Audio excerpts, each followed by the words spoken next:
Hey guys, this is NorbCam with another NorbCam news update. Some bad news on the Seahawks front. Defensive tackle Jesse Williams was diagnosed with type 2 papillary cancer and will have to get surgery done on his kidney. So we don't know the prognosis of the disease, but it's pretty clear that he's not going to be available to the team for a while, so we'll keep a watch on that one. But that's going to be a big loss for Seattle. Just another defensive lineman down. So, but more importantly, hopefully he gets through this and is able to recover and play football again. So we'll let you know what happens with that. On the good news from one of our rivals, San Francisco 49ers.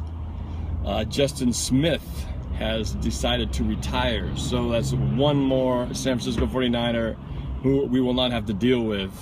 So needless to say, I'm not sad at all to see the announcement of his retirement.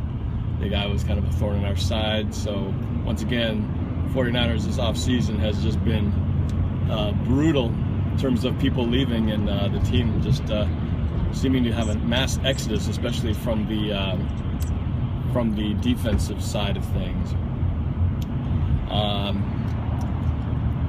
And with the ongoing Deflate case, read a report on NFL.com today saying that Robert Kraft and Roger Goodell were seen hanging out at a birthday party this past weekend, exchanging pleasantries and hugs and all that kind of stuff,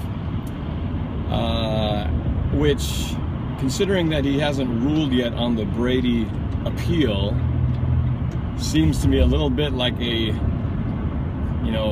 conflict of interest. It'd be like the judge in a trial case hanging out with the defendant before he's, or the jury before they've come up with a verdict. I don't quite understand that. But I don't know, we'll find out. We'll find out what Goodell decides to do, since he decided to preside over the appeal versus having a third-party person or third-party arbitrator rule on that case. So I'm not sure how to take that. I don't know if that makes me more nervous or feel like he's going to back up his word, his initial punishment. I don't know. I just got a bad feeling. I felt all along that if there was an appeal, that Brady would get some of the games reduced down. So I'm still not going to be surprised if they reduce it from 4 games to 2. I hope that's not the case, and I know there's going to be a lot of people not happy with Goodell if he does that, except for New England fans, of course. All right, I think that's it. Still no news on the Russell Wilson Seattle Seahawks negotiation, but there was yesterday a pretty significant development in the quarterback signings of things, where the Dolphins signed Ryan Tannehill to an extension. I believe it was, what was it? I don't have the numbers in front of me, but I think it was like $45 million guaranteed, something like close to $90 million, just under $90 million for 4 years. So that kind of gives you a bar to compare to it anyway, considering that Tannehill hasn't even been in the playoffs, and Wilson's been to the playoffs 2 times. The Super Bowl, appeared in 2 consecutive Super Bowls and been in the playoffs every season. Seahawks may want to take that into consideration, in getting this thing done.